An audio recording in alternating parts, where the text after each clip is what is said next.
हमारे उद्धारकर्ता प्रभु यीशु मसीह के पाक और पवित्र नाम में आप सबों का स्वागत है।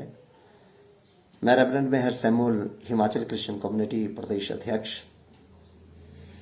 आज आपके बीच में आया हूं। आप लोग सभी जानते हैं कि आज पूरी दुनिया में पाम संडे मनाया जा रहा है और अलग अलग तरीके से लोगों ने उसको मनाया गया है बाइबल के अनुसार, और अलग रीति से भी मनाया गया होगा।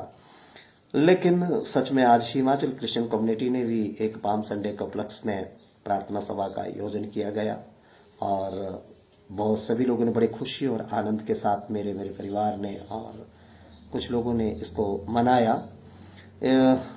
और आज जो खास दिन है, आज की जो बात है पाम संडे के बारे में मैं कुछ बातें देना चाहूँगा कि हमारा प्रभु यीशु मसीह कितना महान, कितना सामर्थी परमेश्वर है, और जब वो किसी चीज़ की रचना करता है उसकी वैल्यू को भी जानता है और उसके हर चीज़ को पहचानता है।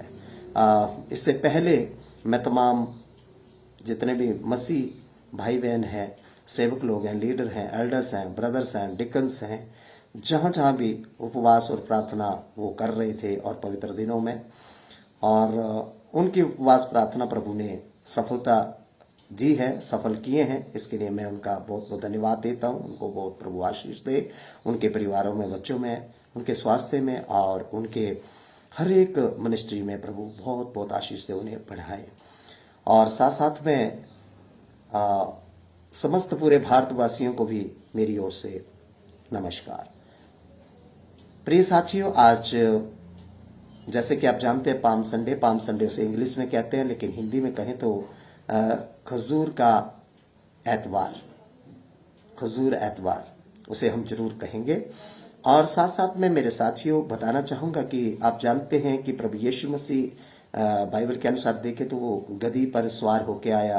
खजूरों की डालियां देखते हैं लहराते हुए लोग, और होशाना का शब्द लहराता है। चौथा लोग चादरें बिछाते हैं और पांचवा के लोग उनका स्वागत करते हैं।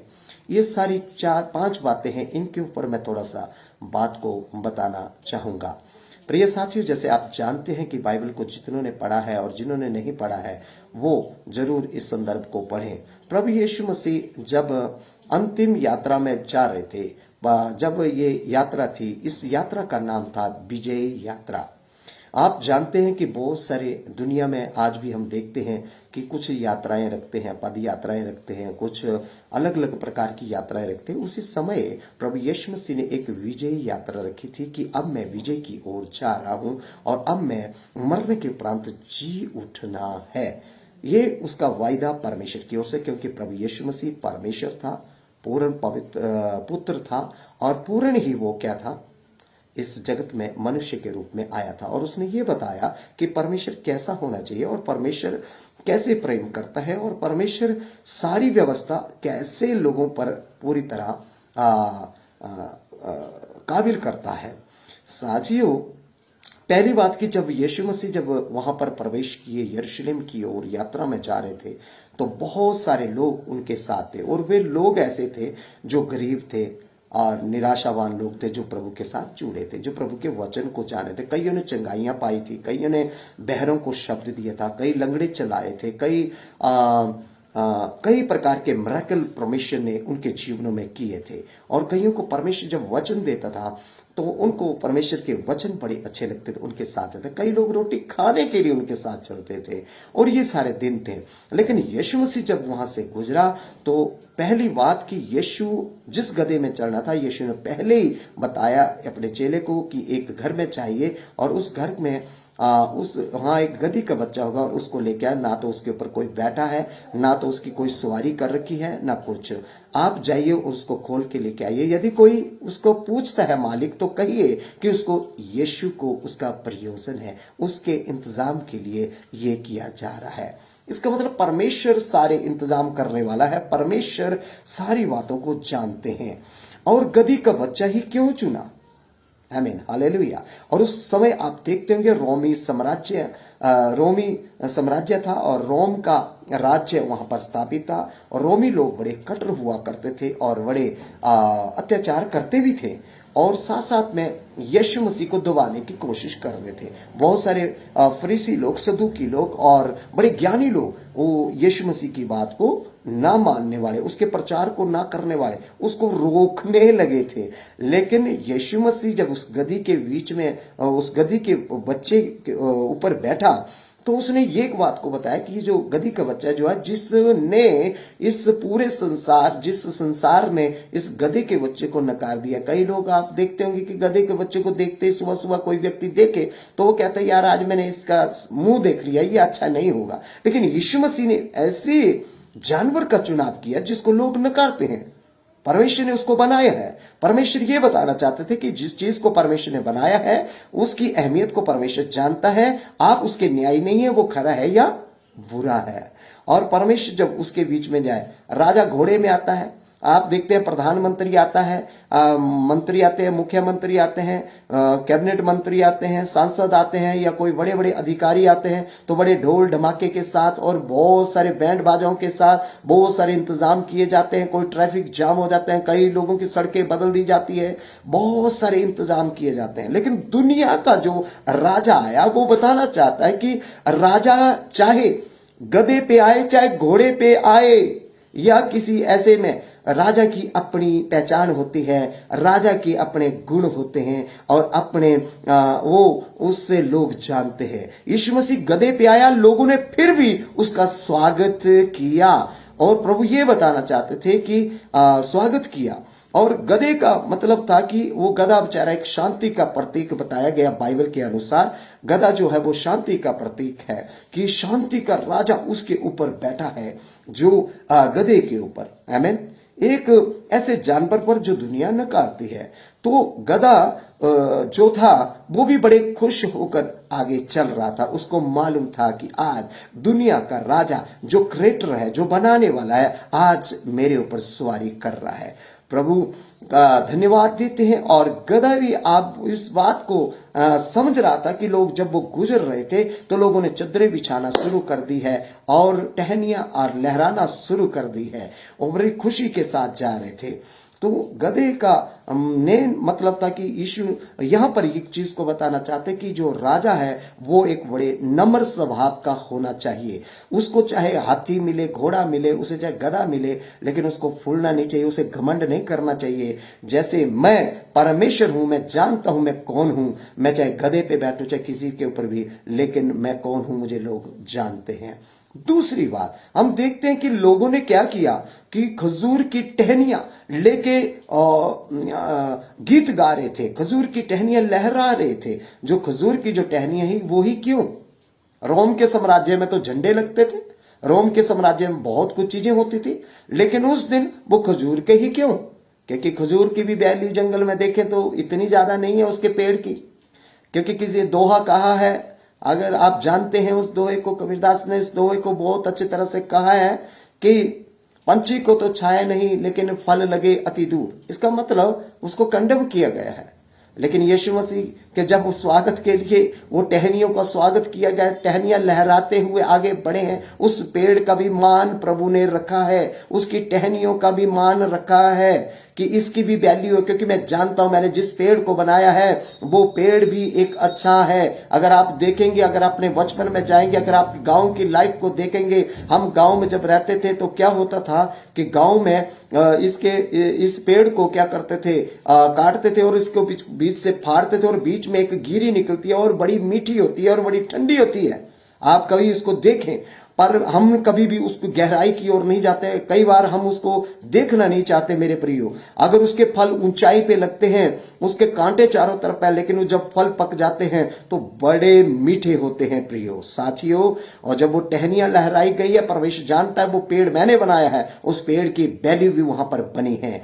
तीसरी बात हम देखते हैं कि एक शब्द वहां पर गूंजता है, होशाना होशाना होशाना। होशाना शब्द एक ग्रीक का शब्द है और उस शब्द का मतलब है विजय। और विजय की जीत हमारी है, जीत हमारी है, जीत हमारी है। ऐसा क्यों बोलना पड़ा? क्योंकि साम्राज्य जो रोमी साम्राज्य है वे लोग उनको दबा रहे थे। मेरे प्रियो, आज बहुत सारे लोग जो सचमुच जो उनको दबाए जा रहा है, लेकिन जितने भी लोगों ने यीशु मसीह का सहारा लिया है वो विजय की ओर गए हैं, वो आगे बढ़े हैं। और सचमुच आगे देखा तो वो यीशु को मालूम था कि मैंने वहां यरूशलेम में प्रवेश करना है और मेरी मृत्यु का इंतजाम है और मैं वहां मरने के बाद जी उठूंगा। इसके बारे में मैं अगले संदर्भ में कहूंगा। और आगे देखते हैं, चौथी बात देखते हैं कि लोगों ने क्या किया कि राजा का स्वागत किया है।